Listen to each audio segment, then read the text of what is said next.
he's more of a conduit. He's not an original thinker. Are you following what I'm saying? And I don't mean that in a negative sense, but just you use the word leader, and I'm not sure that's really quite how I would look at it. Okay. Can anyone name things in what we've been reading that do not depend so much on God telling Abraham what to do? Yes, Rabbi Mary. Rabbi, you're muted. Mary, you're muted.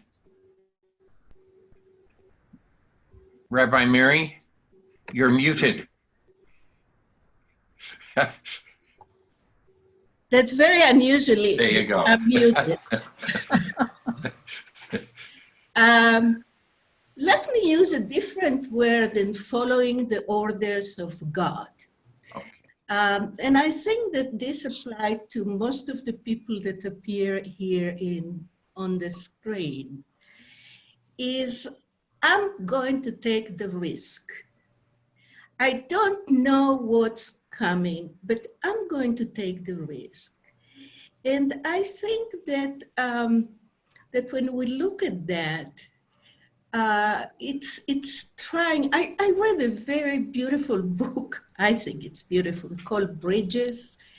And the writer said, you know, you want to cross I-10 or I-19, and so I'm going to try to do that. So I need to go to the other side. The casino is there. So I start walking. And the cars come and come and come. And I said, oh my God, what did I do? I don't know what's on the other side. And here I left the place of safety. I mean, I know my father, my family, my land, and I'm going to walk to the other side. And I'm taking the risk. And the cars are coming. So you need here either go back, but there are cars over there as well, or I'll go forward and trust it's going to be okay. So, so instead of using God told me to leave, I'm saying I'm taking the risk. The point is, this writer said, don't stay in the middle too long. That hesitation, it's too dangerous. Just cross and believe that's going to be okay. That I have the quality of adjusting, that I have the experience of being good. And that's what I'm saying. For me, those sentences are very, very powerful from my personal life of living so many places, or even living my ex-husband, and trusting that I have the power to adapt, to build my life. And that's something that, as I said, I mean, I believe that many of you had to go through that. Okay, I just wanted to say one thing, and then I know Ricky has had her hand up, and Helene, did you have your hand up too? No. Oh, okay. So then I'll defer to Ricky. And Rabbi, Norman, did you have your hand up too? Okay. I just wanted to say that, my grandmother, I just want to say my grandmother, may she rest in peace. I learned that she came from a well-off family. Her family used to own the Sheffield farms that eventually became Seal Test milk and dairy. And they lost everything when her father was killed in an accident. The milk cart ran over him when he was probably getting on or off the cart. And so what happened was they lost everything as a result of that. And they had to then sell to uh, uh, seal test, but it was for a pittance. And I don't know the story, the complete story, but the family fell on harder times. But she was a very strong person, and she had to adapt to the new way of life. And as a result, that's how she found my grandfather. She was a sales lady, and she found my grandfather, who was a salesman, and the rest is history. But the point is that it's another lesson in adaptation, as Mary was saying, and that's what came to my mind when you said that. Ricky, I'm going to turn it over to you, and then the rabbi. Okay. I, at one time in my life, and it's a few lives ago, counted out how many distinct, different phases of my life. It's up to 9, and I must be at least past a dozen by now. But I don't know if you've noticed, I make little slogans for myself or for other people. And I was immediately thinking of 2 ways of saying the same thing is, you can't get to second base with 1 foot on first. And the other is, you can't cross a chasm in 2 small steps. And so that has gotten me through so many things, and my life just flips. And okay, I'm on the other side of I-19, as Mary was saying. Somehow I successfully got across, didn't stop in the middle, because you can't stop in the middle of the chasm to get to the other side. So I unfortunately have some friends that I've had to say that to that didn't heed what I was saying, and they're still back there, wherever they were, and I don't even see them anymore because their life stayed there, and the next phase. So that's what I always saw with Abraham, was that the gumption, the whatever word you want to use, that the chutzpah, to just get up and go and do and trust. And trust is a big part of that too. I've always trusted, well, I haven't always, but fortunately most of my adult life, I think one of the advantages of age is that we can look back and think that what we thought was so terrible at the time, we got through and became an asset later, that we had been there. So the later moves that I made in my life, the later changes, I just said, okay, I'm here now. This is where I am. And I got here however I got here. And it almost doesn't matter anymore. So, crossing chasms is life. I mean, we've all done it, I'm sure, in our own way, in our own, thing. So that's one of the attributes that one of the events of Abraham's life that I've always watched. Here's this schlep, in Ur, and okay, things aren't going so well, and he doesn't believe in blah, blah, blah. So, okay, I'll go on to the next part of my life. And however he got the message, however he got the feeling to do it, he did it. That's what counts. And it sort of ties into the word try. You can't try to do anything. I can't try to pick up this piece of paper. I either pick it up or I don't. Trying is non-existent. So just do. And Abraham was a doer to me. Okay, very good. And Rabbi Norman.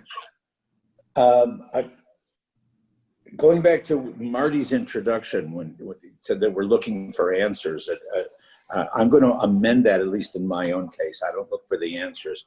I look for the opportunities to learn something more about Abraham or the characters in the Torah, to learn something more about myself, about the human condition, about the people with whom I interact. I like very much the insights that people have shared. And I just like to throw 3 or 4 different things out on the table also that come from either the classic literature or some of my own questions. Abraham is referred to in the classic literature as the founder of our faith, the founder, the first Jew in that sense. But people talk more than anything else, at least the rabbis and the scholars do, and they talk about his faithfulness. And of course, the word that we use about faith is emunah, which is the source of the word with which we conclude most of our brachot, most of our blessings of Amen. And so it leads me into a question for myself of, when I look at the faithfulness, the emunah, or saying Amen, that Abraham does that really, is that just an acceptance? Or as Miri is saying, is that the willingness to take risks? It says, okay, so be it. This is where I place myself on the spectrum of relationship with God, relationship with Sarah, relationship with Isaac, whatever I'm in. I trust in myself for the decisions that I am going to participate in. So that's thought number one.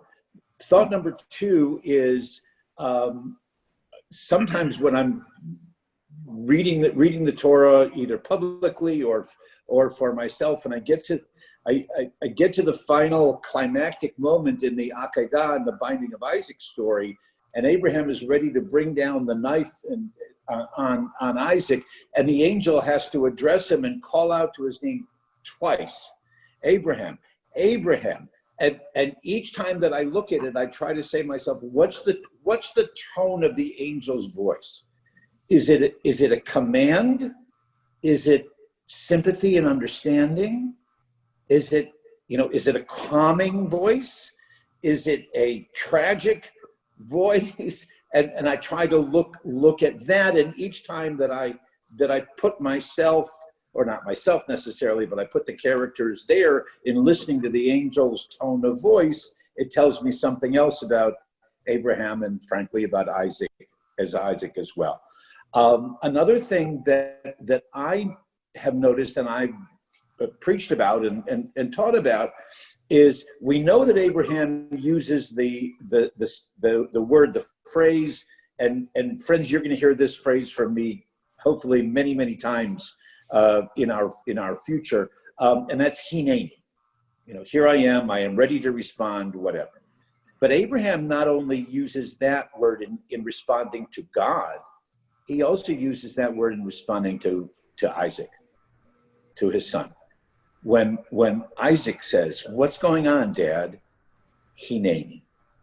And so Abraham has a strong relationship in which he places himself at the center of what's going on, not only with his covenant with God, but also with the special obligation that he has in answering Isaac's call to him as well. Then the final thing, and this happens to be one that I'm struggling with a little bit myself. So you might remember from the prayer, many of us recited it last night, or even this morning, that at the end of the Avot prayer, Avot Imahot, we praise God, who is the Magen Avraham. Okay, Magen Avraham Be'ezrat Sarah, and the shield of Abraham, the protector of Abraham, the defender of Abraham. Exactly what is that supposed to mean? How has at least the liturgical tradition looked at the relationship between Abraham and God, and wants us to connect to that relationship in a moment of prayer, in a moment of our connection to our history?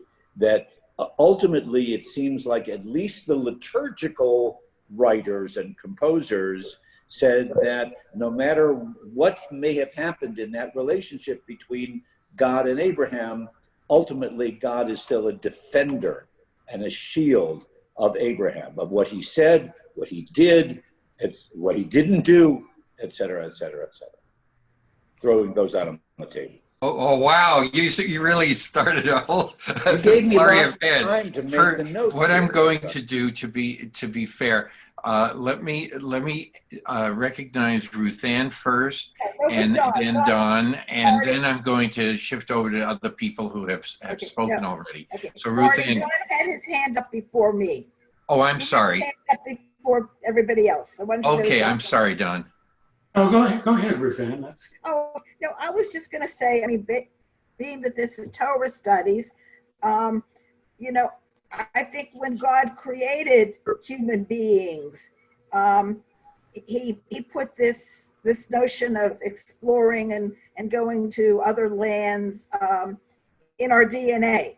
And I think he also put being lazy in our DNA. I think he put both of those things on. And I'm saying that because even if you just go with the creation story, okay, and then go back to whenever, you know, Columbus discovered America and Europeans, you know, went out. I mean, they found people everywhere. I mean, it did, even in the middle of the Pacific, where we still can't figure out how people got there, we found people. Whereas other animals, you don't. You know, you might find a couple species here and there, but you don't find human beings like you find human beings all over the world.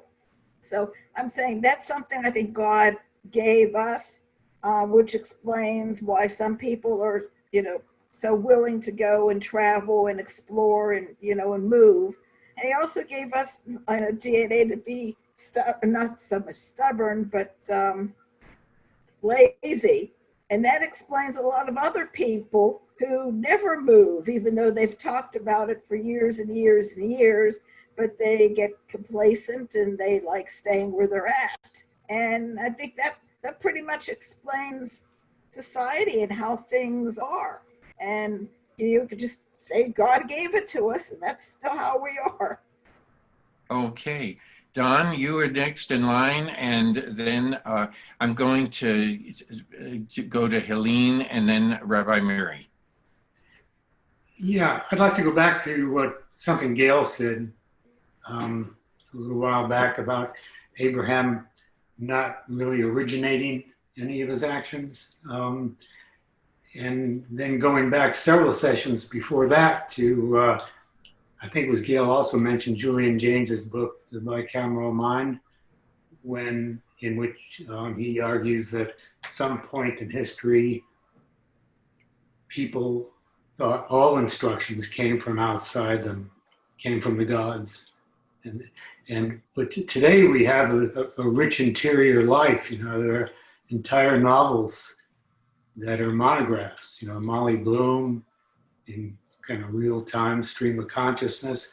And so now we're, you know, what goes on in our heads, we just take for granted. I wish I could shut mine off sometime. But to me, my view of Abraham, that incident with Isaac was the turning point. That's what seeded moral Judaism, because that was the point at which someone in history internalized a moral code that everybody had been used to hearing coming from outside them. And Jane said the brain was wired then. So that's how people experience their moral consciousness or any instruction. But that was a turning point. Something happened a long, long time ago. And now we take it all for granted. And, you know, now we think we have a moral compass, and having that, we can be disobedient and be punished for it. But that's how I look at Abraham. He was the beginning, and that's why I think he in not only a moral sense, but probably a biological sense too, that he was symbolic of what happened at that time. But that's a personal opinion. I should put my helmet back on.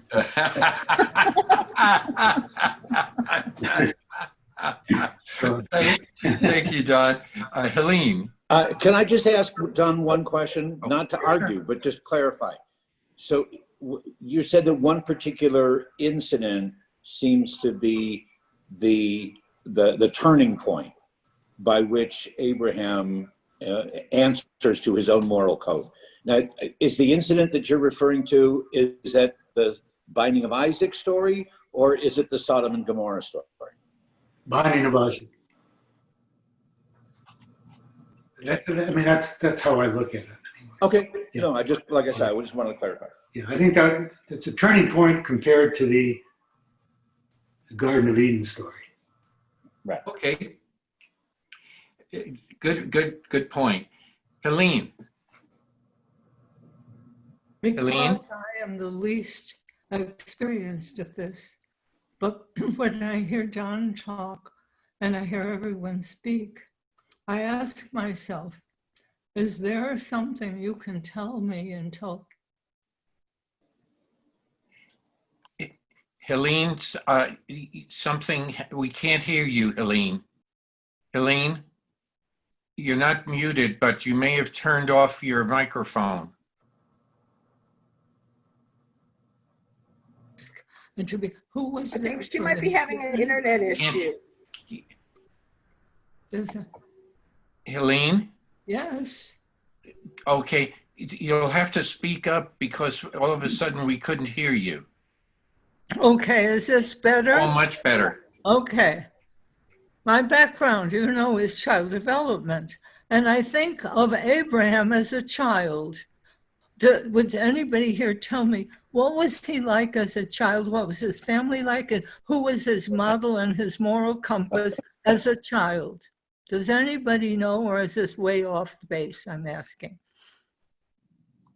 It's all in I don't think Midrash. there's any message that we It's- don't it's- know. We would have to yeah. fill that in. I See, Yeah. It's all can anyone answer speculative. that? Yeah. It's all Yeah. speculative. Right. And adding back in layers of not information, but layers of what we thought might have happened, Yeah. because we just don't know.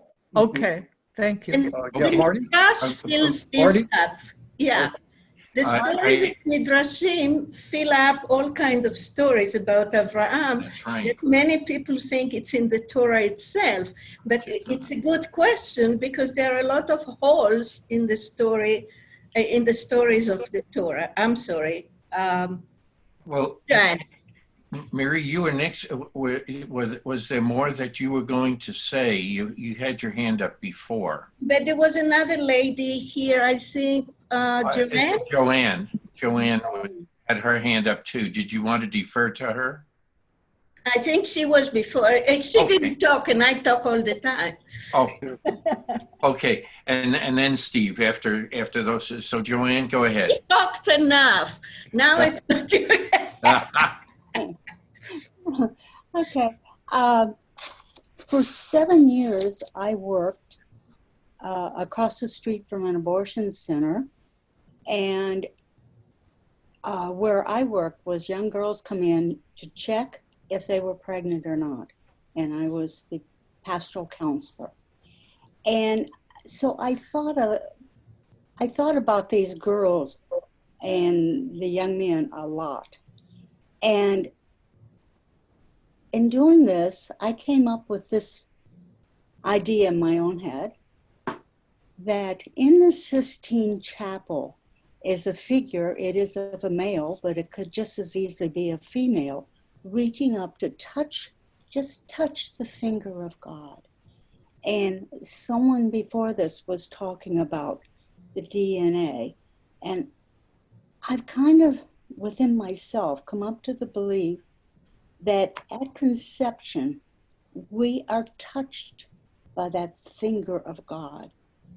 And it's in our DNA, and we have all the other biological things, etc. But for the rest of our life, we keep searching and hunting for that touch from God. And I see that in the Abraham story. He actually talks, but he is closer to that touch with his face, faith, etc. I'll have to think this some more through, but I really think that each of us have that DNA from God, and it's within us. And each of us is searching for that. Thank That's you. That was very good. Rabbi Mary, you I think had your that hand up. Steve And then was. Steve. Uh, What? Steve wanted to speak too. Oh, okay. Okay. And then we'll get back to you. Yeah, I just wanted to say, you know, going back to Helene's question about Abraham's childhood, there is a very interesting song, well known in the Sephardi community. It's in Ladino, and it's called Avraham Avinu, Abraham our father, which describes in Ladino, in Judeo-Spanish, the Midrashim about Abraham's quote-unquote childhood, sort of in a nutshell. And I played this song in my program on Ladino songs, and maybe there's some way I can share it with you, Helene. We'll have to figure that out. But in a nutshell, among other stories, Abraham goes from infancy to adulthood basically in a flash. You know, he just gets born and already he's giving his mother instructions, and he's walking around outside and trying to figure out who God is. You know, is God the sun? Is no, because the sun goes away. Is God the moon? No, the moon goes away. No, God is everywhere. And the king Nimrod, who is the bad guy in the Midrashim, hears that Abraham is out there talking about, you know, this new concept which conflicts with the accepted dogma, and captures Abraham, puts him in a fiery furnace, and says, you know, well, if your God is real, he'll save you. And sure enough, Abraham is walking around in the furnace like it's a walk in the park, and is saved. So yeah, something to look up. Perhaps the rabbis are familiar with this song. It's very nice. Avraham Avinu. Mhm. And the melody that's used is from like the late 1800s. Yes, that's it. Yep. Yeah. Good. That's it. Thank you. Thank you. Mary, yes. Okay, a couple of things. One of the explanations in the Akedah, in the binding of Yitzchak, is that basically it was Abraham testing God and not God testing Abraham. Abraham is the first one to create this God, lelo reshit velo tachlit, this abstract thing that did not exist before. And he's testing it. He is not sure if that will work. So he does things that it takes, as I said before, it takes a lot of risks, hoping that it's going to work.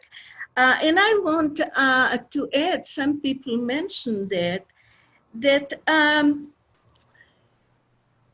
thought is that God needs a partner. He cannot do everything, as you said, you know, it comes from outside. Dan said, I think. And that's why the creation of the Brit, which is a contract. And in a contract, you need at least two people or two parties. So it's, that's the kind of God that we have, that it cannot operate just in vacuum. We have another example of this when the children of Israel are in Egypt, and they had it till here, and they cried to God and said, look our position, look our state, we need some help. And the question there is, God needs to have someone call for him? Can't he see what's going on? And the issue is that it's going to operate when the humans pay attention and say, we cannot take it anymore, we need some help. We are willing to work with you. So we have several of these britot, of these contracts that going on. What's the other word for brit that it's translated not contract? Covenant? Covenant. Covenant, Mm. the covenant. That it's a mutual work that's going to happen it. And we need to start thinking of the beginning. We say Abraham takes a concept that did not exist before and goes with it, take the risk with it, and try to see, am I on the right path? Am I thinking right? Or maybe this doesn't work. Dibarti. Thank you. Any other comments? I mean, we haven't gone very far, but our discussion was very good. Is it fair to say, based on the discussion, that in addition, that faith is not cannot only be in one aspect, because as has been pointed out, we need faith in God, as we learn in the subsequent stories about Abraham and his relationship with Lot, as an example, faith in others, and also faith in ourselves. Mm-hmm. And I think that's a way of summarizing the discussion, that the concept of faith is more than just one. If you only believe in one, things don't get done. You need at least two or more to get things done. And I think that that's a reasonable aspect of this. It also requires trust. Faith and trust are very similar. You have to trust in God, you have to trust in yourself, and you have to trust in others. Okay, and then everyone working together would when you have all three working together, great things can happen. That's your story in the Tanakh. We have the books of the entire books of Moses show that it's a combination of all three working together, and then something really, really good happens. Yes, Rabbi Norman. Yeah, I question whether Judaism actually accepts the notion of blind faith. Right. I think that faith for us, and yes, trust, there's synonymous words.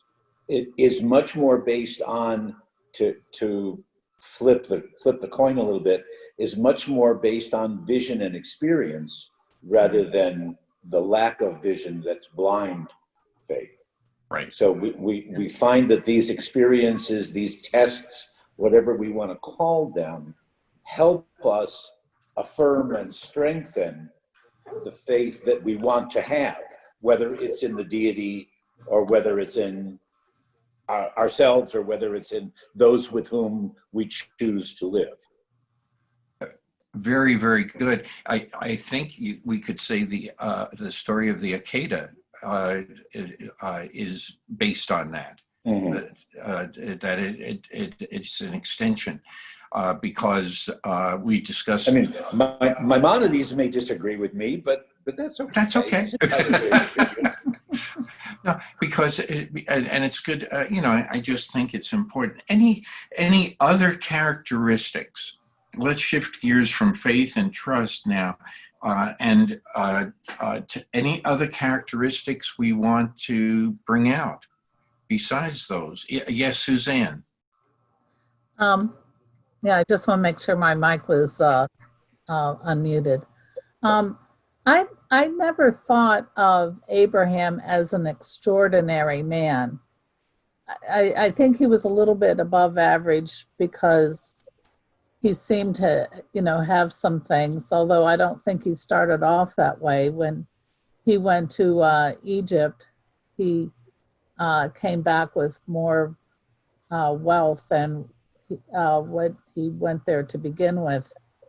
But I mean, he seemed like a reasonably sharp guy. He made mistakes, by saying Sarah was his sister. I mean, there was some truth in that. She was his half sister. And the point I'm trying to make here is that for me, it seems like God doesn't want us to get the idea that when he has somebody that he's working with, that they have to be extraordinary. They can be anybody from any walk of life. And I think that's meant to help us in our journey with God. That we don't have to be Einsteins or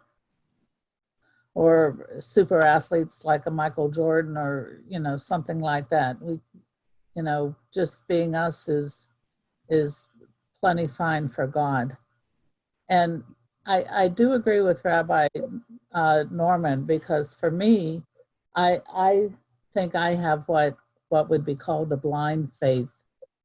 Whether or not that's because I'm a Christian or not, I don't know, but I tend to think that it is. Okay. Are we going to, is Abraham an honorable person? Overall, yeah. Overall, I mean, he doesn't always do the right thing. And then again, neither do any of us. I mean, we try and do our best. Sometimes we do really well, and other times we blow it. Okay. Is he a humble person? Yeah, I think he can be. I think he has a little of both. Yeah. He's never described as humble in the Torah. That's right. That's right. But he's not described as being a braggart either. So, yeah, to me, he's just sort of like an all-round average person. Okay. With Any other extraordinary circumstances. The only Exactly. one in the Torah That's right. the only one in the Torah that it's described with the word is Moshe. Moshe. Yes. Yeah. So we have to decide based on his actions. Okay. Very good. So is it fair to say that he leads us away from the worship of many idols to one God?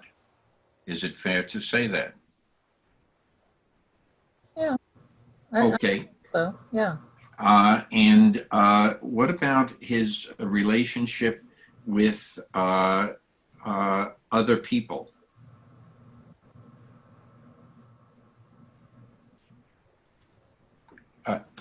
Yes. Yes, Joanne. Okay.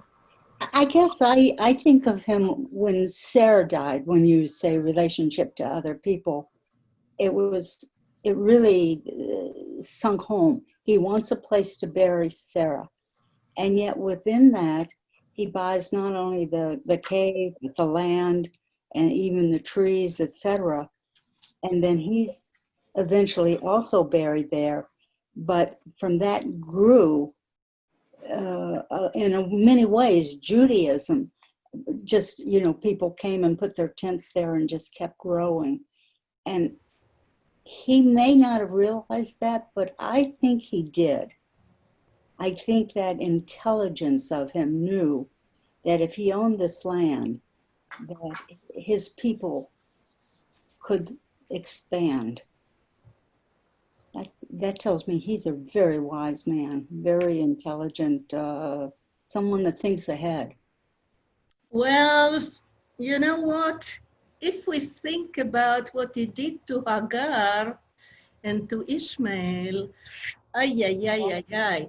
I mean, unless we say, if the wife says so, he follows her instructions. So that's a moment that we need to question about what is he doing there? Okay, well, these are different subjects. Maybe that's why the two, I'll get, Gail has her hand up, but maybe we're dealing with two aspects of Abraham rather than all combined. On one hand, he's honoring the dead. He respects his wife. He's purchasing the burial place. And there are many midrashes about that aspect. But at the same time, are we putting into it what we see in that action? In the future. With regard to the future, from our perspective, there are many different ideas that come to mind as to why somebody may want to purchase a piece of land for a burial, as opposed to, and it's really not stated per se in Torah. Again, this is another aspect that can be debated. But in any case, for whatever his motives are, he is honoring his wife, and her in her death. But so many things have been brought out. Anything, I mean, even to this day, we purchase the burial plots and like that. Most of us don't think about it. We just think it as a normal thing to do. But what about in the story? He was offered the land free. Right. And he says, no, I will offer a fair price for the land. Yep. So what does that tell you about his character? Yes, Don. Your microphone is off, Don. Don, your microphone is off. How's that? There you go. Okay, sorry, I muted myself. Yeah, I think we can certainly say Abraham was ethical, but in my mind, the only thing we can't help but view him through the lens of our own culture and how we are today. But I think there's one thing that can be said about Abraham is there's absolutely nothing supernatural about him that I could read. That he's entirely a human being, and then because of that, he's on a gradient in terms of his moral and ethical behavior, and he's skewed to the ethical side way over to where most of us can't hope to be. But he's one of those. He's one of the few characters in any religion that is not supernatural in any way, shape, or form. He doesn't have any personal powers granted him, and maybe he's a little bit prescient because of the promises that God made to him, and so he's got that socked away. But that's, as far as I can see, he's a human being. Yeah. Entirely human being. Okay. I'm going on mute now. There are a lot of hands. Gail had her hand up first, then Rabbi Roman, and then Steve, and then Joanne. Well, the appeal of Judaism to me has always been we don't have any saints. There is no perfect person. Well, they're all flawed. And so they're believable or useful for telling stories or, making decisions about your life, whatever. So to me, that's always been the appeal, is that they're real people, quote, quote. Very good. Rabbi? Yeah, agreeing with Gail. There's no sugarcoating. These are real characters who had real experiences, and they had their flaws as well as their insights. Somebody, I forget who now, was saying that Abraham seemed to be very, very smart.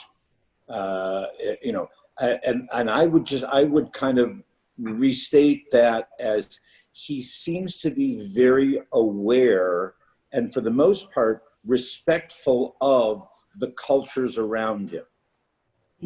He knows, he knows how to get into the bargaining mentality of the Middle East.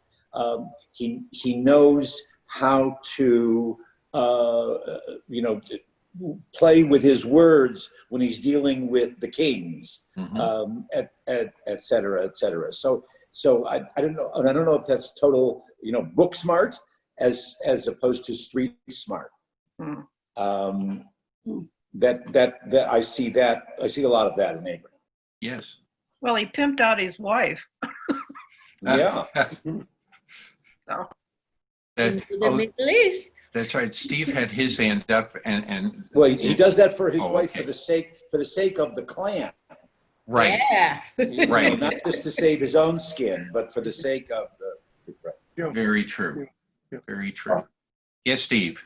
You mentioned the bargaining process for Me'arat HaMachpelah, for the Machpelah cave, and how it's initially offered to him for free. And I always smile a little bit to myself because this is really just very typical Middle Eastern bargaining. And anybody who has spent some time in the Middle East and gone through the shuk in Jerusalem, Right.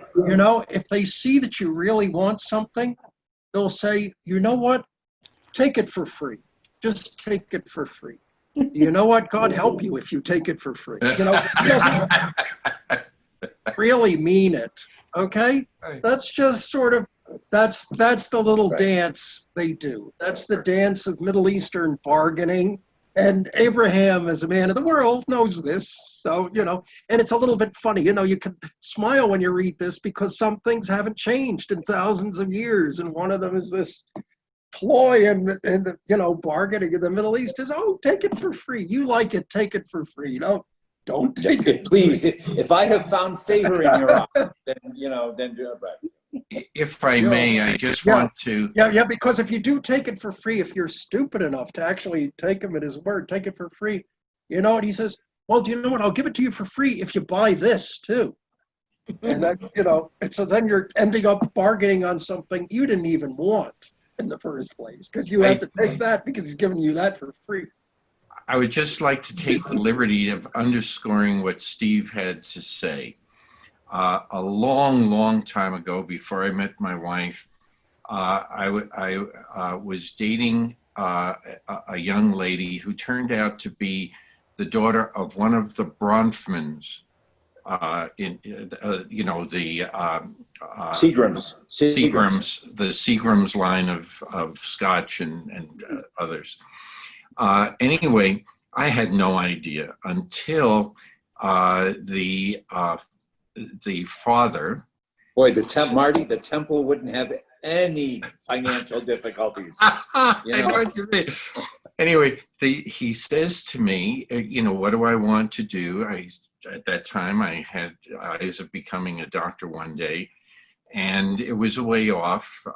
And he said, no problem. You name the school, you will get in. And I will see to it, and I know where you will practice and everything. And it turned me off because I realized what I would be doing if I conceded to that request. It's really a hidden demand, and you have to be very careful. And we all are subject to that.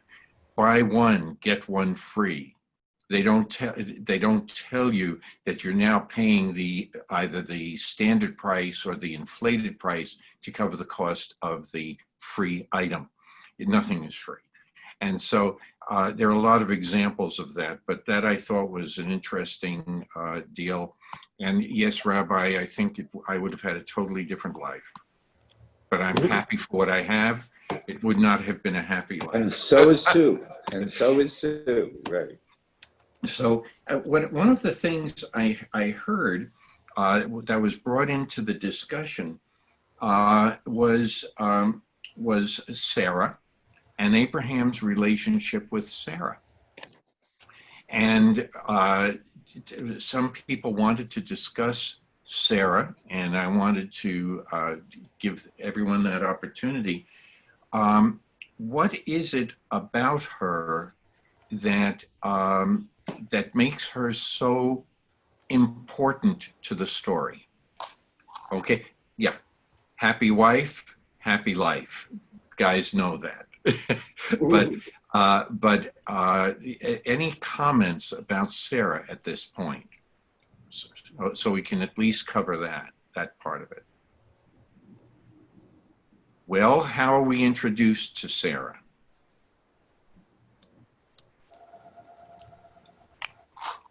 She's part of the entourage that's going to follow in the path of Avram, and then the names are changed. Anything we can say about her? There isn't much that is in Torah about her until it comes to the fact that some of the experiences that she has in Egypt, or wherever it's taking place. The cities changed borders, I guess, at that time too. Also, what about her relationship with Hagar? Okay, and her relationship with Ishmael. And then the fact that she is barren, and eventually that changes, and then she and Abraham father and bring up Isaac. So, any ideas? Yes, Rabbi. Okay, so I'll start you off that, to the best of my knowledge, the classic literature in describing Sarah focuses for the most part on one particular phrase and one particular experience. And that is when the strangers, the angels, the men come and tell her that she's going to conceive and be pregnant. And she tells a little bit of a lie about what her response was as to whether or not she's kind of discrediting Abraham's ability to impregnate her. Okay? And so the fact that's what the classical rabbis pick up on and commented on, how she had the opportunity that she could have been critical of him, or she could have even humiliated him, but she did not. She still spoke well of her husband. So I'll throw that out as that's one of the classic, if not the classic statement of Sarah's characteristic. Any other comments about Sarah? Those people who wanted to discuss Sarah. Just one thing I want to say is that somehow it has been said that, Yitzhak, the word Yitzhak is that I laughed. Do I say it correctly? Tzahak. He laughed, and therefore is going Yitzhak. And she is blamed for that. But if we read carefully, he is the first laughing, Abraham. But they blame the wife, they blame the woman somehow.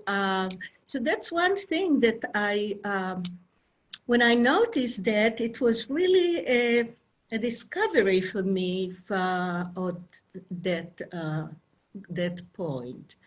And the other one is that she had a lot of awareness. I mean, she felt that because she was old and pregnant, that people are laughing at her and making fun of her. I don't know what that reflects on her behavior, but it's so human. It's so human. And she also has Yes. that feeling. I can think that if I'm today pregnant, I'm sure I'll be the talk of town. So Sarah is, and she puts up with a lot. Okay. Would you say she's an obedient wife?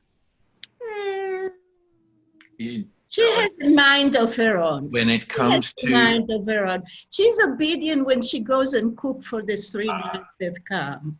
But that's, as you said, that's the Middle East. He washes their feet and she cooks the meat.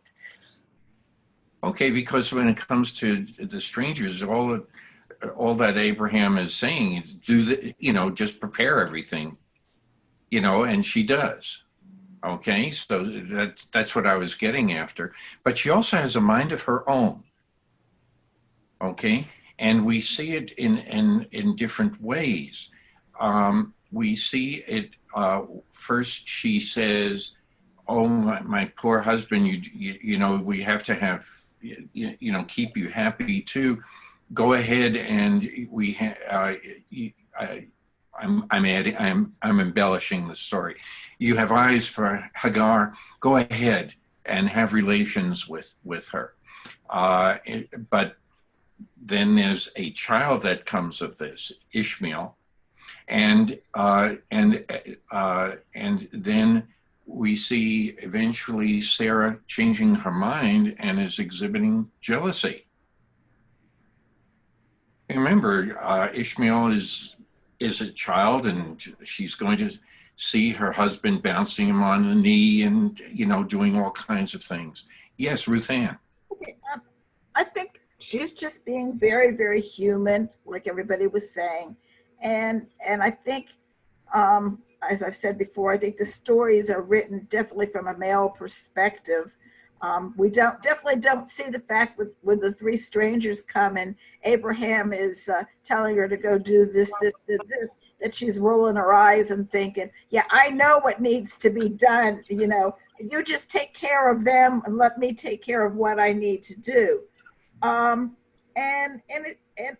And I really don't think it's any different. Like, you hear all these stories even today about surrogates, and basically that's all Hagar was. She was a surrogate.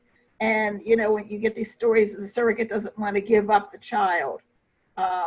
If Hagar had been the surrogate that she was supposed to be, given up the child and gone back to being, whatever her place was in the family, there probably wouldn't have been any problems at all, but she didn't. So, I think Sarah knew what she wanted in her household, and we just don't have the stories that needed to go along with it. Grace gave you a thumbs up on that one, and I don't know if she has anything else to say. She's muted, so I don't know if she wanted to add to what you said. Grace, are you there? Well, anyway, be that. It's another thumbs up. Okay. Anyway, but what would have happened? The wife took priority over the slave. If the wife wanted the child to be her own, all she had to do is declare it as her own. And that would have changed history. Yes, Mary, Rabbi Mary. Well, this is a very interesting point that you're quoting. If you remember, the other barren person or woman was Rachel. Yes. And she had maidens. And the maidens was Bilhah, and help me out, the other one I don't remember. I think it's Zilpah. But they give birth it's like, but they give birth to children of Yaakov, of Jacob, and they are considered the official children, and they are part of two tribes. So this is interesting, the evolution of, in this case, the maiden son is not incorporated, although he gets some stuff. But later on, with the grandchild, with Jacob, things have changed. Good point. Good point. So, so what? There is also, I guess we could say, since Kabbalah comes later, there is some midrash, Kabbalistic midrash, with regard to the Shekinah, and the Shekinah being the spirit, if you will, or the female aspect of God. And they relate in their stories, in their discussions, that Abraham sees the Shekinah in when he looks at Sarah. Also, it comes up in the story of Isaac. He sees the Shekinah in his wife. So from that standpoint, what are the qualities of Sarah that merit this, if at all?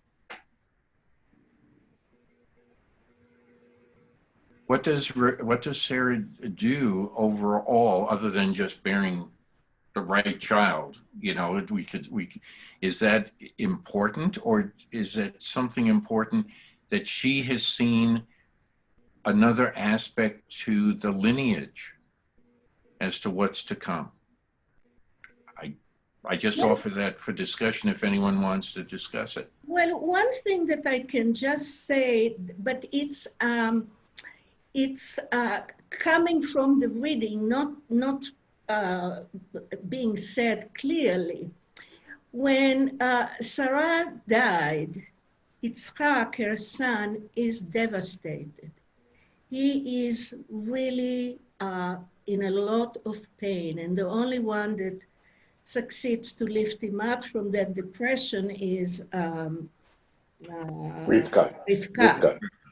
So she must have been a super protective, warm mother.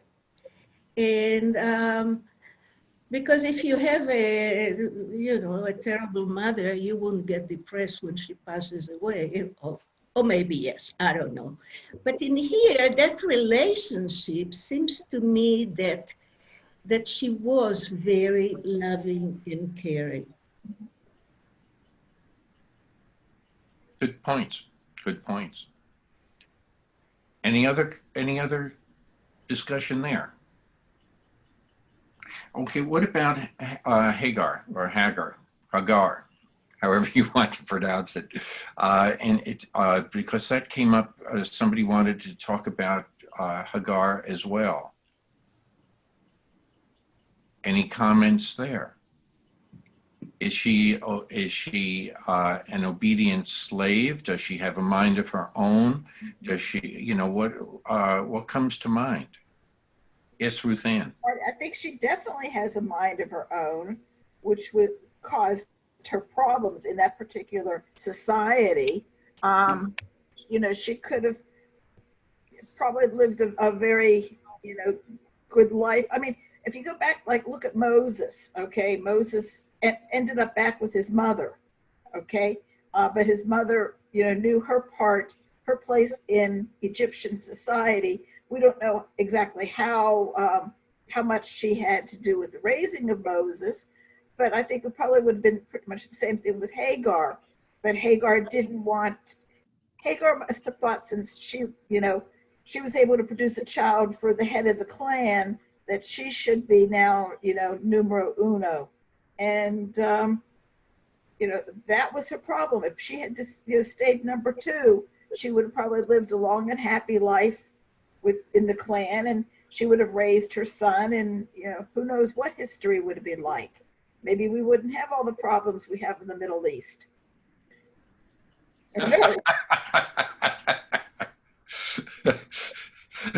That's a good point. Any other comments about Hagar or Sarah? What about Ishmael? Not much is said about him. Well, if I can go back to Hagar for a minute. Sure. At least at whether she did or didn't, Sarah complains that Hagar was taunting her, and so Sarah started to treat Hagar in a very, very poor way. And when she runs away, God tells her, no, go back and submit to Sarah's behavior, and it'll still work out all right, but go back and do that. So Sarah says that she's taunting her, and she's mocking me, but whether that actually was the case, we just don't know. Right. Good point. Let's put our heads in. Let's put ourselves into the head of Ishmael now. Well, not much is said about him. He plays in our literature. In our literature, if Right. we read the Quran, it's totally different. There's a lot that goes on. Well, what do you as a child, what would he be going through? Well, first he was happy that he has a brother. True. Very good point. What else? Well, before that, he wonders about what this whole ceremony and ritual of circumcision is. Yeah. So before Isaac is born, he still has is that, but it was tempered somewhat because Abraham circumcises himself at the same time. So I don't know which one was the practice session and which one was the actual. I'm reminded of, whenever we go through trials and everything, or the pain of surgery, and everything will be better after surgery, everything will be after the trial. I guess this is another story that leads to pain before pleasure. Anyway, as far as this though, what do we get from Ishmael going through a circumcision at an older age?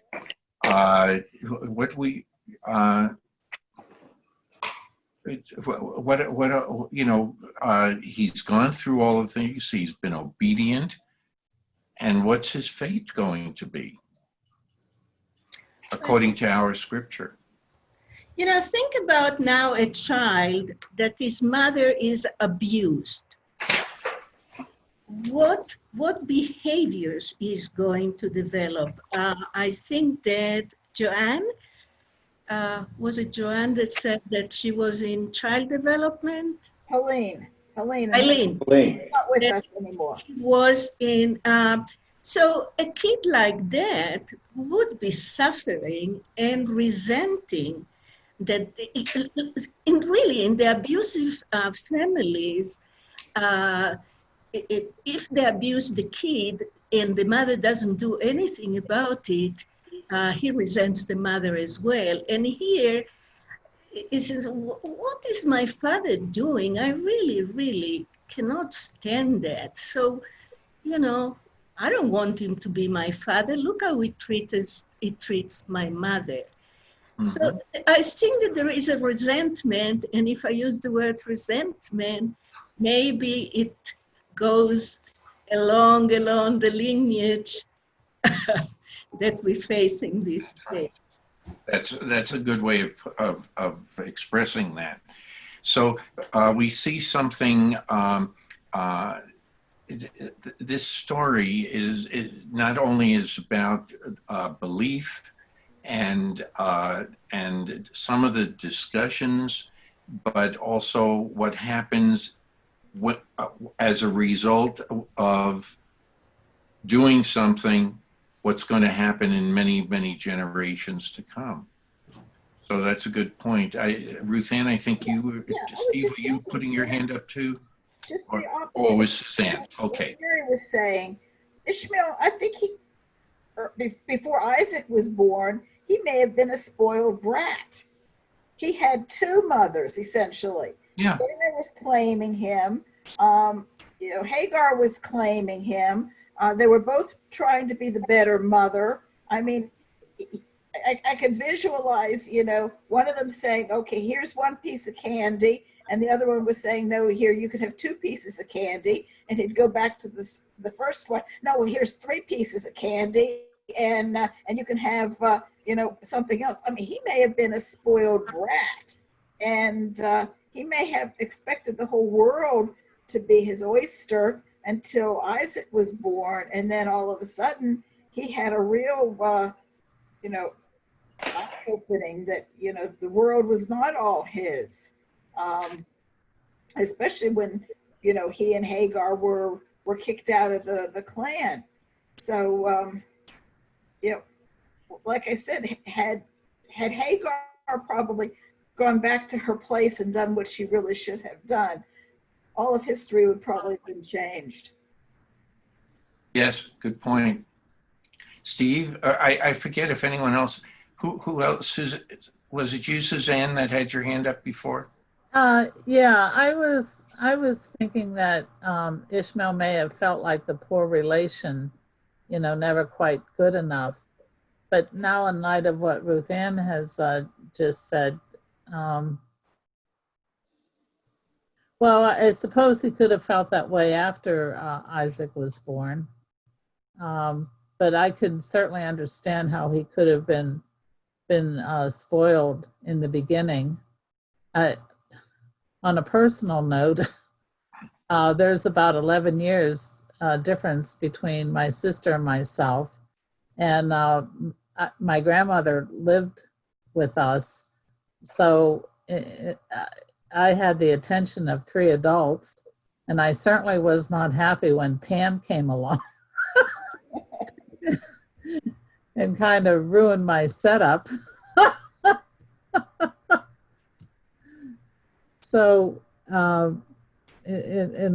so now I'm not sure that I think he thought he was the poor relation. I don't know. I guess I'll go back and think on that some more. Okay. Are there any other? Yes, Ricky. Just real fast. All of the patriarchs have the most dysfunctional families that I, acting out Jacob with the 2 wives and all the kids, and then the servants, the concubines, the whatever, the surrogates. There wasn't one, quote, normal, family in a bunch of them. That's all. Good point. Yes, Joanne. I was thinking about the fact that Ishmael came to the funeral for Sarah. So Yes. I don't know whether that is because he liked her or just because he came, or was he hoping that they would, kind of give him land or do something also. So there's 2 points to him coming to Sarah's funeral. And That's good because really, no, I think that's a very important thing because it isn't written as to what the motivation was behind his coming. Right. Yeah. To the funeral. So yes, we could discuss that too. Did you have any further comments on that? No, I was just surprised. But this is my own thought within my own head. I'd always thought that Hagar and Ishmael just kind of continued walking in the desert someplace and somebody helped them and they did what they had to do. But all of a sudden I realized, Ishmael and Hagar must have lived close by in order for him to have gotten to the funeral. So Sarah may have chased both of them away from the camp, or Abraham told them to go, but they remained close by. for that to happen. Good point. Good idea. Is it fair to? Wait, Marty, Yes. I'm sorry. The statement was that Ishmael came to Sarah's funeral. Mm-hmm. That caught me by surprise. I'll have to look it up again, but I was real surprised. Comes to Abraham's funeral, but I thought it was Sarah's. Maybe it was Abraham. No, and it doesn't even say that Isaac came to Sarah's funeral. Okay. I will look at. I think there's a misunderstanding there. Thank you. I'll just add this. I was trying to find it in the book that I have here, but I couldn't find it exactly. There is a midrash that Abraham after and this is what I was questioning here, that after Sarah dies, Abraham seeks out Ishmael to apologize to him. Mm. And and to try to reestablish a connection. And there's this. It's a long midrash that Abraham it's based on a quotation of Abraham went out into the field or something like that, that when he comes to Ishmael's tent and Ishmael's wife greets him there.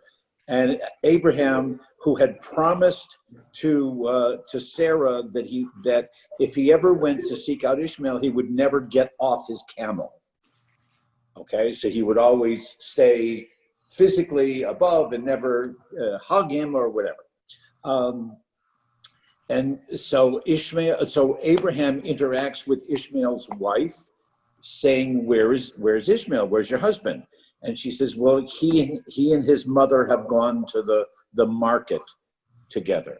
And he said, okay, then when he returns, or when they return, please tell them that his father from Canaan came to visit.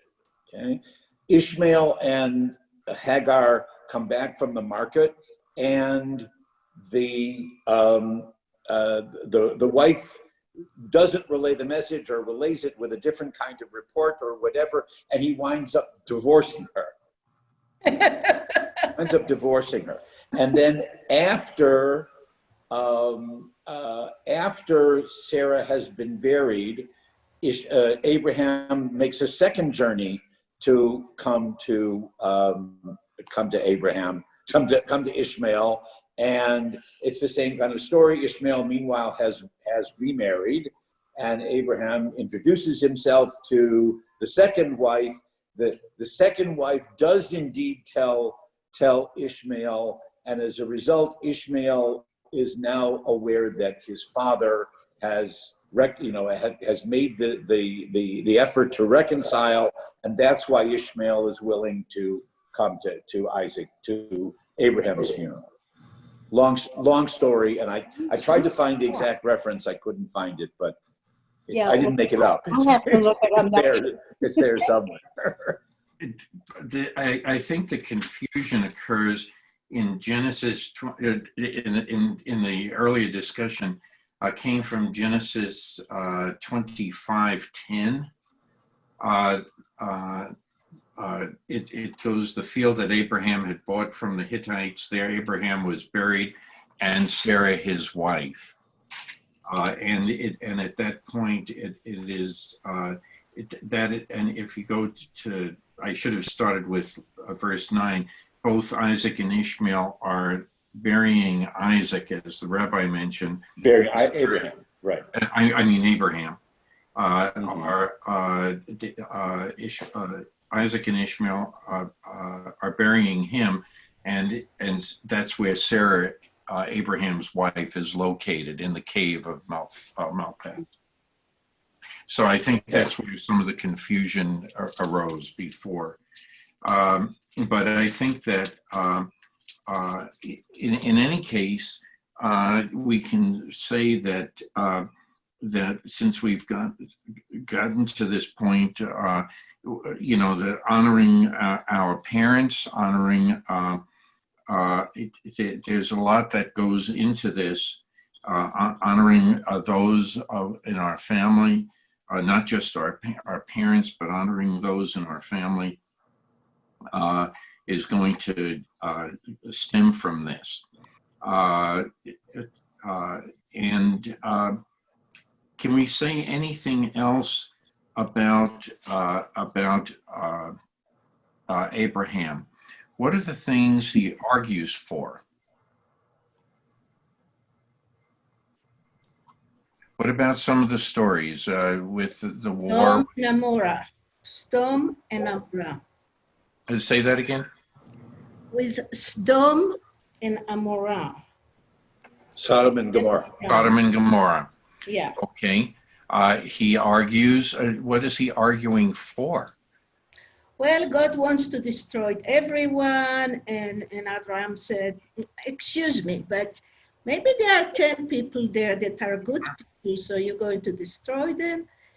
And so God said, okay, fine. If I find 10 people, I won't destroy. And Abraham keeps bargaining and said, what about if there are 3 people? Okay, I'll do it. And what if there is only 1 person? Would you destroy? I think it's a beautiful story. I mean, I just like it a lot because it's, again, humans and God having this relationship in which the human is looking for righteous, for doing the right thing. And so that's a very, very, very powerful story. I don't think that, I don't know. I mean, I'm not an expert in other religions, but this one is very, very touching to me, being that way. Seeing that even 1 person needs to be saved, and I think that there are Pirkei Avot, and later on that we say, in a place that everyone is bad, be a mensch. You don't have to be like the rest of the people, but just be a mensch. Rabbi Norman, you probably have a little more to say on that. Well, there's that one, and also is that anyone who saves 1 life is credited as if they've saved the entire world, right? Very good. Yes. Ricky, you're muted. Ricky, you're muted. I realized. Okay. This brings up my favorite passage, Micah 6:8.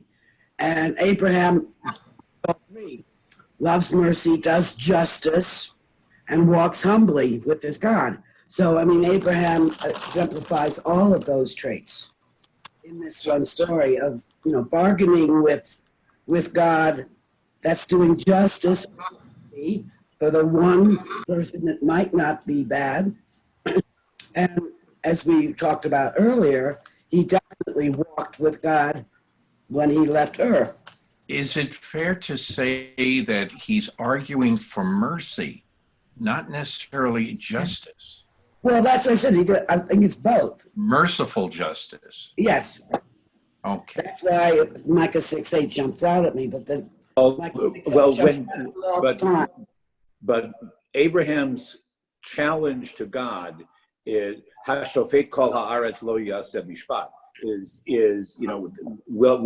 Shouldn't the judge of all the world do justly? It's more in the sense of justice than it is righteousness or mercy, at least according to the quote. Right, but it's more like I hate to use the phrase, a just justice. Mm-hmm. In other words, it shows some, not everybody there is as guilty as you think, or may not be as guilty as you think. And then then it gets into, like Steve was talking about before, into the bargaining. Well, if there's That's not right. 50, how about if there's only 5 less than 50? How about for That's right. 45, and then for 40, and then goes on down back, and it's the same back and forth type of negotiation and discussion. So it's a Isn't there a combination. negotiation story Yes. in the Quran like that, where how many times a day do you have to pray? It's in the Quran, and they finally settled on 5, I think. You know, the same bargaining, the same type Mhm. thing. Okay. Yes, Steve. Yeah, yeah. You know, it's sort of expanding on the theme of what justice is, you know, and what lessons we can derive from this. I think it's human nature to rush to judgment, unfortunately, and it is human nature And to it's prejudge. it's just the way our minds work, because otherwise you can't sort of operate swimmingly in the world unless you can quickly notice, okay, this is a table, this is a chair based on, okay, it's got 4 legs. We just tend to jump to conclusions. Yes. We jump to conclusions based on races. It's our nature, unfortunately, and we have to battle it all the time. So just expanding on the theme is you know, one finds oneself frequently in situations of rushing to judgment, and you don't want to rush to judgment. You always have to carefully consider, as you know, we stop to consider, wait a minute, is everybody in stone bad? Okay, maybe not. You know, you have to pause and consider all aspects of a particular situation, including those aspects that may not be just jumping up front. You know, you might have to dig a little bit to really get to the bottom of it and not draw the wrong conclusions. I want to take the opposite side, Point. because you could think yourself through, you know, and trying to analyze, analysis paralysis, and never do anything if all you do is try to judge this, you know, rather than jumping to a conclusion, never making a conclusion because you're so busy with all the pros and cons of each. It's a double approach avoidance situation, you know, type of situation. So Nothing is good taken to extremes. exactly, that's what I was A saying. single, I'm not advocating that, okay? I know But you're not. I'm just playing devil's advocate. it's just one principle that possibly has to be tempered by the idea that we do have to reach a conclusion after all. But At the bottom, at the end of it all, we do have to reach some kind of conclusion, Right. but let's not rush. Let's consider everything. But you were making the point that it's human nature to jump to a conclusion. Yes, And I believe it is. I believe it is. Cases of human nature not jumping to a conclusion at all. So, you know, that's what I'm saying. We have a disagreement on that. Yeah. Yeah. I mean, you know, we would all like to be in the middle and balance there, but, you know, we're not. But it's really the balance between the two. Exactly. Okay, so it's a combination of mercy and justice, or love and justice, whatever words you want to use. That's that in Gavora. Closer to a better decision. Yes. I think that's what, if I may. We're both saying the same thing from both the opposite sides. Yes. Don has been sitting there very politely with his hand up. So. No, I just wanted to comment that in the case of Sodom and Gomorrah, it's God who's rushing to judgment. It's not a human. Yeah. And Abraham's argument, it's like charmingly childish, actually. It's the kind of argument you might get from your kids. And it's a very super simple bargaining process. And so God relents against his rush to judgment, his impulsiveness. So I'm not sure what I get out of that story. You know, whether Abraham is trying out his new, it's an asymmetrical power situation. Like God has it all, Abraham has absolutely no power whatsoever, but he somehow wins the day for the people through. Point. Yeah. Good point. You can say that also Abraham is arguing for the people, right? As opposed to himself. He's the first public defender. Yep. There you go. Yes, Ruth Ann. Yeah, I was just going to say, we really don't know that God was rushing to judgment because we have no idea of how long these particular behaviors were going on and how long God was, watching this and just kind of stewing or something. And then finally, it gets to a point that he can't take it anymore. So it may not have been a rush to judgment, but just from our point of view, it looks like it was one. So we don't know that. So it is any further discussion on that? What about one word that hasn't come up is being grateful. What does Abraham do to show that he is grateful?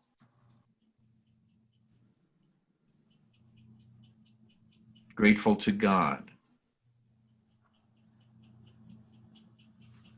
Does he build altars?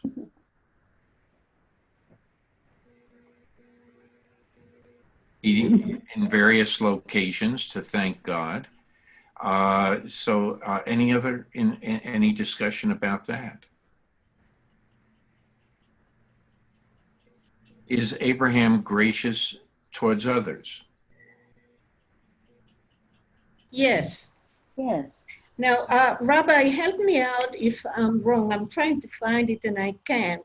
When he talks to Lot, you take this part and I'm taking this part.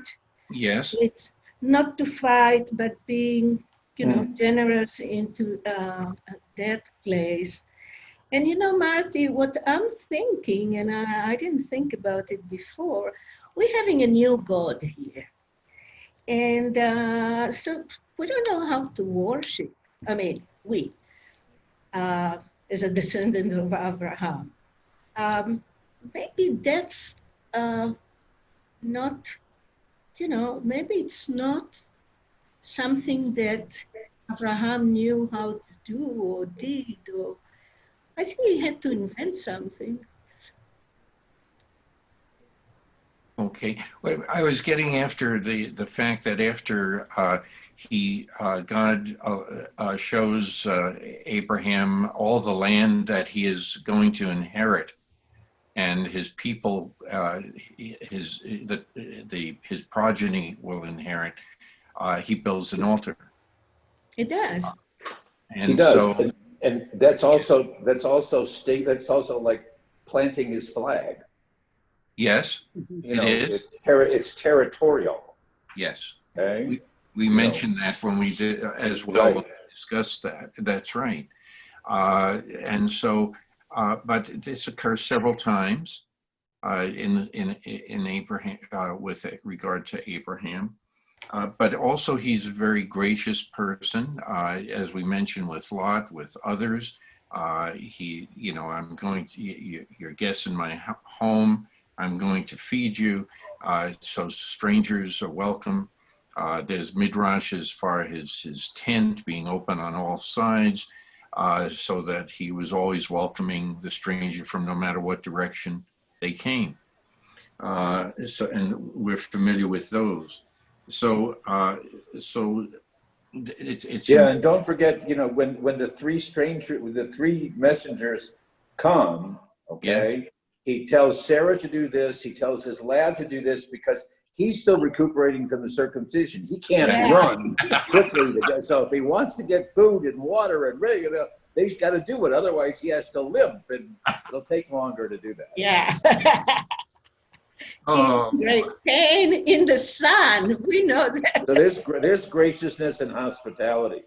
Sarah is usually the one who's discussed, it's mentioned as being more hospitable, except when it comes to Hagar. now we are told that Abraham speaks with God, and we have had discussion about that.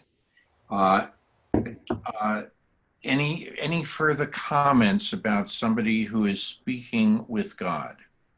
Because I know we had a lengthy discussion about that in previous weeks. What about the concept? Marty? Yes, Steve. Yeah, concerning your question, speaking to God, as a modern reader of the Bible, my understanding of that is that these were inspired people, which is not to diminish from, it's not to negate that this has their inspiration has a divine nature to it. But these are all inspired individuals. Moses was an inspired individual. Abraham was an inspired individual, and as you know, the bicameral mind was mentioned here. At some point, initially we thought it was coming from outside, but it's really as modern readers, we assume that these things are internal, and we credit, even very smart. I think it's sort of again, it goes to your one of your favorite topics, Marty, the Kabbalah. When you say something very inspired, or very inspired rabbis will often say something pretty smart, and they will say, but this isn't coming from me. I'm just a vessel. So when we say something very inspired, when we say something very smart, when we complete a great symphony or a great book, it's nice to say that I'm just a vessel, or I was given a gift, and I'm just sharing my gift. Steve, we all the time say, thank God. Thank God. And if you think about it, but we never think about it, we just say it. When we also use the phrase, someone walks with God. Walks with God. And any comments about that? It's via con Dios, go with God. I mean, that's the standard when people leave you in a Spanish-speaking country. Being it as an action, yes. Vaya con Dios. What about the phrase "man of God"? He is a man of God. Sometimes it'll be priests or ministers, rabbis will be thought of as, an advocate, so that they're a man of God. Would we say that about Abraham? He always is saying, God has instructed me to do this, especially with rituals. We could use that phrase too with regard to Abraham. Any comments about that? Yeah, yes. First, Joanne and Steve. You said she walks with God. And that to me says that in most of the actions that person does is really what we've learned in the Bible, in our morals, justice.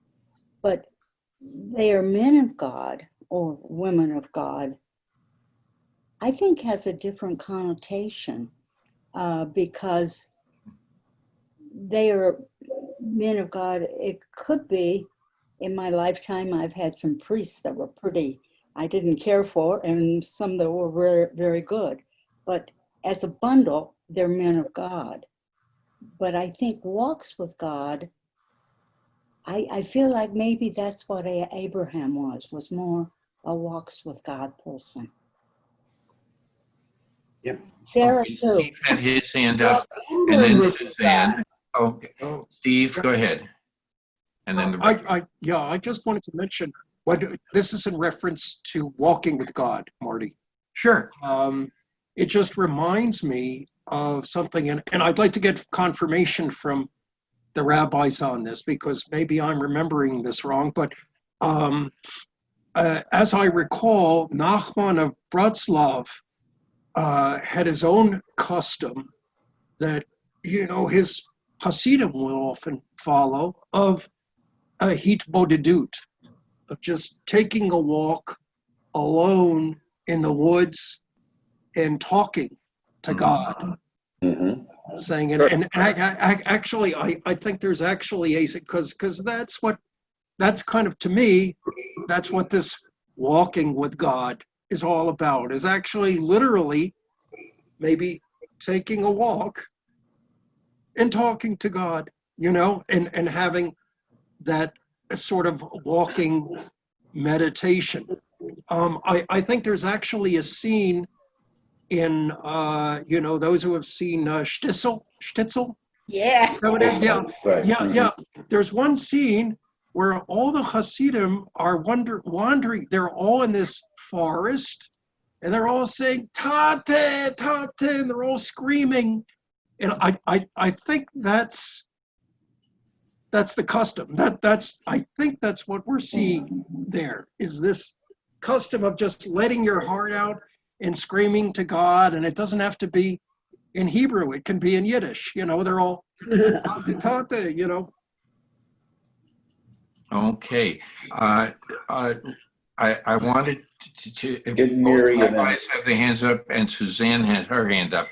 I think I'm going to let Suzanne, since she raised her hand first, then I'll go to Rabbi Roman and then Rabbi Fleming. Yes, Suzanne, you wanted to say something. Yeah, the phrase walks with God kind of reminds me of Enoch, because that's how it's referred in scripture. Of whom, please, could you repeat that? It reminds you of what? Enoch. The apocryphal book, Enoch, I guess. That's from Yeah. the apocrypha, right? Well, And so- yes, but Enoch is also mentioned in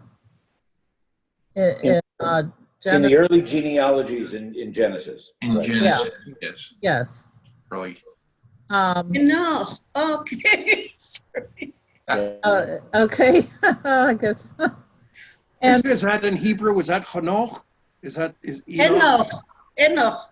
Enoch. Enoch. oh, all right. Well, so I I don't think Americanized. Enoch is biblical or not Torah. And I also think of it as one's own personal journey with God. But when I hear the phrase man of God, or I guess it could be woman of God too, I think of someone who is advancing God's message, like a rabbi or a pastor. And I don't see Abraham in that role. I mean, he was definitely obedient to God and did things that God had asked him to do, but he wasn't going out and preaching on God and recommending to people to give up their pagan beliefs and join him in his belief of God. I mean, that's how I see the difference. Okay, rabbis, I'll let it's the battle of the rabbis. That's not a battle at all. Both of you had your hand up at the same time. So- I'll defer to Miri. Go ahead. Ladies okay, first. go ahead, Rabbi. Well, my phrase, and I think I brought it several times when I was working with this group, was, I said, I'm shooting myself now on the foot. You don't need rabbis. It's a red phone direct line. And we don't have that. I mean, even the issue of rabbi is very late that came. It's not that I'm going to the rabbi and I confess and the rabbi will do something. So it's a different way of approaching a man of God. And I feel uncomfortable because the man of God, it sounds like the son of God, which doesn't belong to us. And Steve, what you're saying, it was less than itbonenut. The Baal Shem Tov go and says God is everywhere. I don't need a rabbi. I can pray to nature and to sing and to the trees, even when I'm by myself. So that issue is, for me, it's one of the most beautiful things in Judaism. That kind of don't expect. And, later on we have prophets, and later on we said prophecy was given to shotim, which are not smart people, and children. Yeah, and to children and to someone else, which I don't remember. And chershim and mute. Deaf people. So, deaf people. So it's not even in prophecy. We are embedded in, and it's beautiful, according to Miri. Okay, Rabbi Norman. Well, with this phrase, walk with God, there are really three ways of working with it. If it says, so and so was walking with God, we would understand it as walking with the confidence or the faith to know that God is present and present with me in what I'm doing. Then the second one, of course, is the phrase like with the call to Avram and Sarai as lech lecha, but that's also walk, but that's go forth and walk lecha to yourself or by yourself. Mm-hmm. Sometimes there are journeys that we're not aware of whether God is actually with us or not, or we have to, through the journey, find God. And then the third is the phrase that we actually encounter more often, and that's et ha-Elohim hitalech. That's walking by yourself with God. Mm-hmm. Okay, there's a reflexive verb of walking with yourself with God in yourself as well. And that's the most popular, that's the most evident of the phrases, because that seems to be the one that reflects the best philosophy, theology statement that we have, that we understand God best when we understand ourselves best.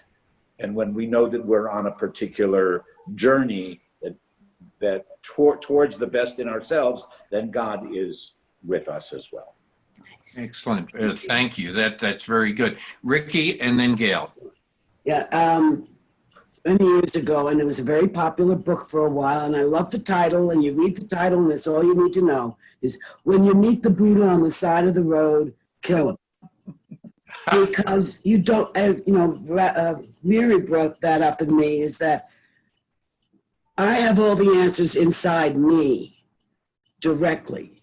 I don't go through anybody. So I don't go through a Buddha, I don't go through a priest, I don't go through a minister or a rabbi. It's a direct line. So when you call, I won't answer the phone.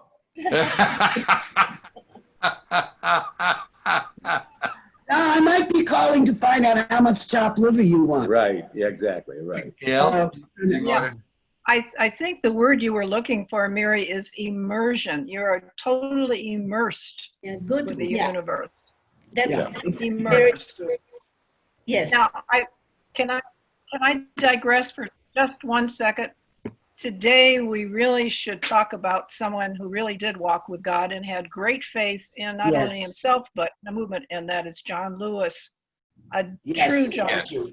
Yes. true giant. And I cannot say enough good things about the man. It was just, so that's someone in our own time that I think really represents someone who Walked humbly with walked his God. with Yes. God, or, you know. Yes. Agreed. Absolutely. But I just want to sort of end today, unless somebody has something else that they would like to add. I wanted to say that all the words that we're using to describe this are action verbs. So it's not what we say. You know, we speak of Abraham as a teacher. Did he tell everyone what to do in any of these stories? No, it's a learning experience through his actions. And that's also part of when we eventually get into the book of Exodus, we're going to also see it's a lot of things to do that are going to make us holy. We just don't talk about a holy people. We don't talk about it. You've got to do this, that. We ourselves have to do it.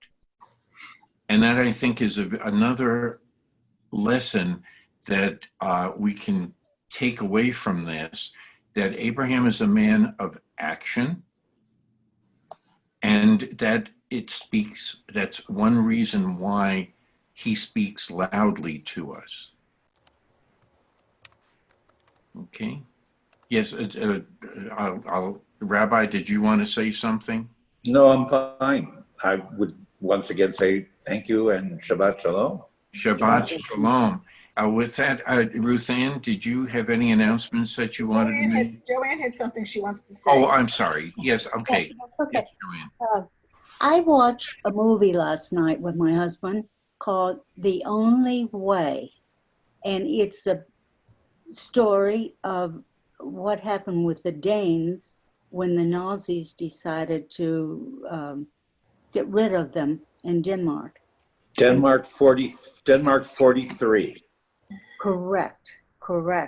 Right. And one of the Jewish men in the would not believe that this was going to happen. And he's made this statement: we are Danes. The Danes will not let them take us. And I thought that was a powerful wording he had. And sure enough, he was correct. I mean, out of 4,500 Danes, they were able to save 4,000. But for some reason, that's kind of an Abraham thing, Yes. Deep belief. It just was, he just knew it. You know, it was such a deep belief that. His faith in others. Yeah, it was beautiful. That's it. I don't know whether I liked the movie or not, but it was beautiful. Yeah, thank you. Yes, Ruth Ann, you had any announcements? Oh, anybody else have anything to say first? Because I feel like a broken record. I mean, it's basically, it's the same old thing. What do we have? Wednesday is the movie at 1:00. It's part 2 of A Woman Called Golda, which is an excellent movie. Thursday, we have Steve is going to continue with the Jews of the Civil War, which was fascinating. Steve, I very much doubt you're going to finish it this Thursday. You'll probably, I'm predicting you have part 3 the following week. It's just fascinating. You know what? It's fine, but we were slowed down considerably by all the interest and all the questions, which is fine. Yeah, well, that's the why point, I'm saying, you know? so If I only get through 2 slides, then there will be a part 3. Yeah. But I imagine this might go for a few more weeks, so be prepared. oh, well, we'll see. I was just going to say, I read something about the Civil War many years ago, and it just drew me in, and I haven't been able to leave since. And I keep adding books to my collection. It's a fascinating piece of history. There's just tons of material. So we may go on with that for months. Who knows? Yeah. No, it's a little bit bizarre altogether why the Civil War is so fascinating. It's a little bit like being drawn to a bad accident and just staring at it, you know? Well, it's more I hate to say it, but it's a little bit like that. Yeah. That Well, type it's of just- fascination.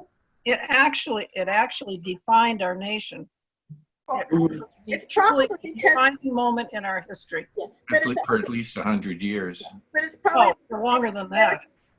it would probably say it's the first really modern war. I mean, it was the first one that could get caught in pictures. So it's more than just stories about it. You have concrete proof. I mean, here's a photograph of something that happened. Yes. Whereas Yeah. up till now, it was, up to that point, it was just words. So it makes it a lot more concrete, I think, in our lives. Yes. You know, unfortunately, Matthew Brady did stage some of his photographs. That's known. Yes, because they that didn't is have known. The Yes. same kind of integrity about, historical documentation. They wanted to make a better picture. So you'd move the corpses around a little bit, No, that happens. That happens now. I mean, it always happens. But okay, continue That's with right. Thursday. Rabbi is talking about what codes. Are we still? Codes, right. Mhm. And today's discussion is going to go for the following week, where we're going to talk about our own midrash. Correct? Did I remember correctly? You can't count on my memory. Okay. Okay, and then Friday we have the Friedman brothers are going to do their service. Cross your fingers, toes, and everything, because they're doing it with Zoom. So we're going to try some different things. And Saturday we have Torah studies, and we start all over again. And we're just a busy group. And then Rick, you have a few more other things thrown in, and doing other stuff. So we're Want to busy. compliment Ruth Ann for all of this, because this is the most active that our temple has been in all of the years that I have been here. And without Rabbi Roman, it would not have gelled as well. And Miri, in years past, her input has held us together. But now our community is really flourishing, and I really want to thank everyone for that. Yeah, with Zoom, you don't have to dress up. I think that's the thing. The way it is now. Anyway, with that, unless there are any other announcements, Shabbat Shalom. And Shabbat Shalom. Thanks for teaching, Mark. Okay, take care. Thank you. Sorry for running over. Bye-bye. Bye-bye.